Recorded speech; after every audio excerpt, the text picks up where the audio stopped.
I'd take a moment and talk about glue guns. Glue guns are sort of ubiquitous crafting tools. The beauty of a glue gun, hot melt glue, is it's a very quick set material. So you put a spot of glue on something, you press what you want to have glued down, and as soon as the glue cools, it's stuck. So you're not waiting for glue to dry. It's a very convenient material. The problem with hot melt glue is it's really sort of cheap stuff. It's not a very good adhesive as far as structural.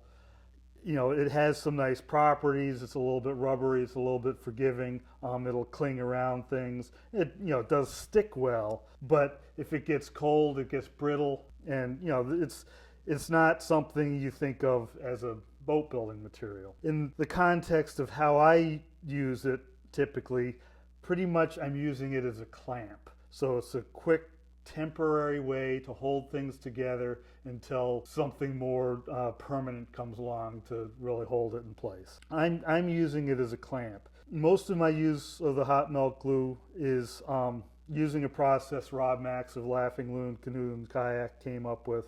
I'll provide a link below or someplace to his YouTube channel. He's got a lot of good ideas, and he's very hot on the hot melt glue, and it's a good process. It really works. But let's talk a little bit about the glue guns. As you see here, I've got a variety of glue guns. I started out with your typical hardware store, big box store glue gun, something along here. This is from Ace. Here's a Stanley. This is a Boss Stitch. And these are things I just picked up, like I said, a local hardware store or a big box store. I got a lot of use out of them. You can see some of these are pretty well toast. I still use them. I ended up going to these very expensive units for a couple reasons. One, you plug these things in, and it might take half an hour to heat up sometimes, or it just seems like it takes forever to heat up. And you're sitting there holding it. Is it warm? You can't tell. They're not very reliable. I've gone through a lot more of these than I have sitting here. They've died with an alarming consistency. When I started really doing the hot melt glue method to avoid staples, I started out with these and then just sort of got discouraged with that and ended up getting this unit. That's over $100 for this, but a couple things that it has going for it. This is like 400 watts, so it heats right up, maintains its temperature well. You can pump glue through this as fast as you can squeeze it, and it keeps it hot and flowing well, where these will sort of bog down if you try and pump stuff through it too fast. Variable temperature control. I find a lot of the glue I use works best at a certain temperature. For the process that I want the glue to stick and hold, but release when I'm ready for it to release. And I found that having this at the right temperature makes a big difference. If you have it very hot, it'll stick much more aggressively than I want. If I have it too cool, it won't stick enough. It's important to have the temperature control. You can get hobbyist versions with the temperature control. This is a high and a low, so it's a little bit more fine-tuning than one of these units, but having the temperature control makes a difference. And also, I'm trying to get a fine drop of glue in between strips that are already tight to the forms. These typical nozzles are really hard to get in under the strip if the strip's really tight. And so I was searching for something that had a little bit narrower, skinnier tip. And this came with a tip like this. And here's the spare tip. I'm not sure the dimension on this. It's about 3/16, something like that.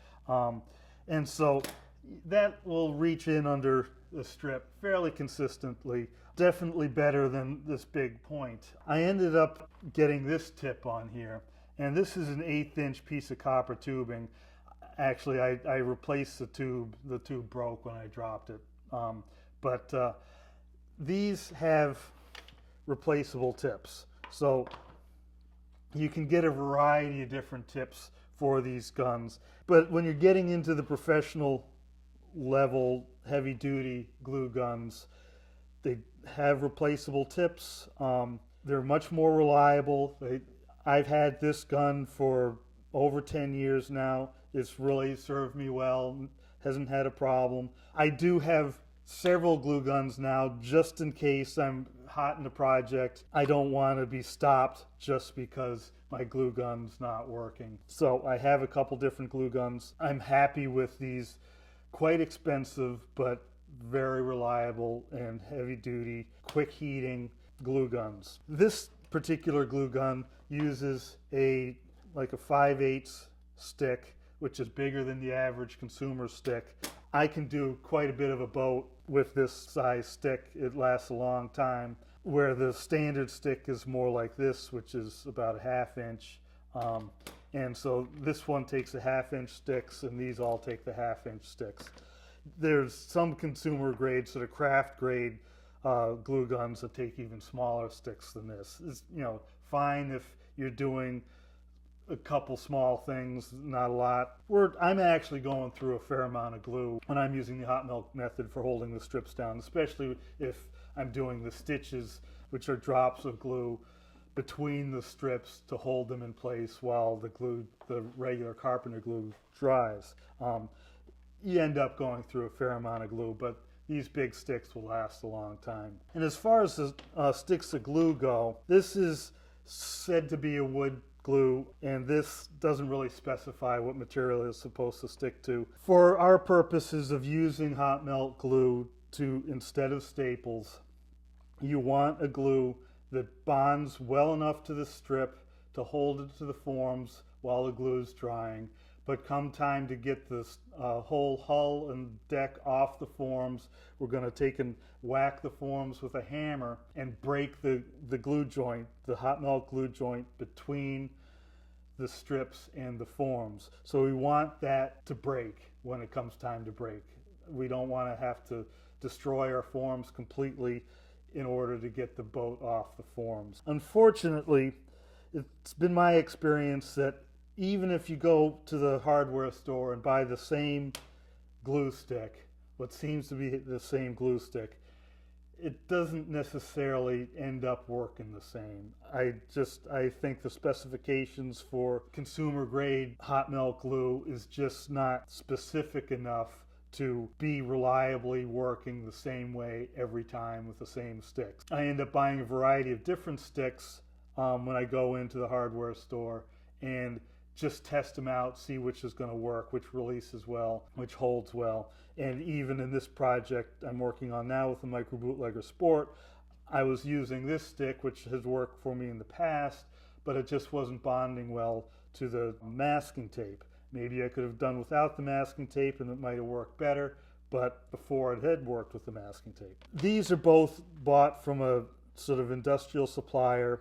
Unfortunately, last I looked, the website was no longer there, so I have a hard time pointing you to where I got these, but they actually get into the specifications of the glue, saying what the properties of the glue are. And so, for example, this particular stick is designed to have a high tensile strength in the bond, but a low shear strength in the bond. So tension is when you're trying to pull something apart, like this, where shear is when you're trying to slide something apart.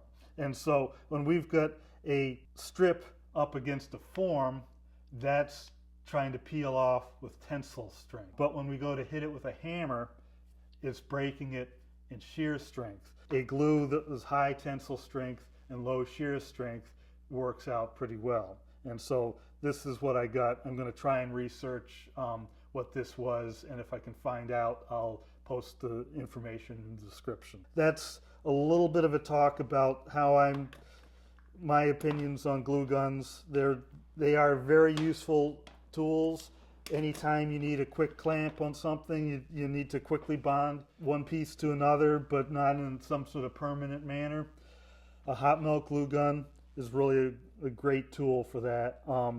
And you don't need to spend a couple $100 and get several big, expensive, professional grade hot melt glue guns.